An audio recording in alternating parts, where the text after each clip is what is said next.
Alright guys, so bilang MC taxi rider, nasagi na ba sa isip nyo na mag full time? Or nasagi na ba sa isip ninyo na ito na yung magiging trabaho nyo, no? Di ba? O, naisip nyo na rin ba na mag-resign dahil sa pag EMC taxi? Ako, naisip ko na eh.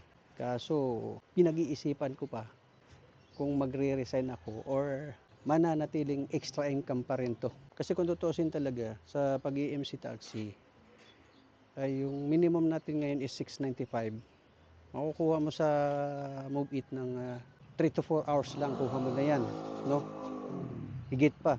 Kaya pag bumiyahe ka dito ng higit 8 oras, medyo paldo na, no?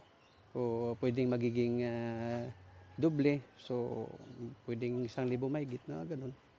Init, ma'am. Wala naman traffic ngayon eh, no? Holiday, ma'am. Di naman gaano. May masyadong tao. Oo. Madaming pasahero. Ewan ko lang kasi pang ilang booking ko pa lang to. Sa BGC ako kanina, wala eh.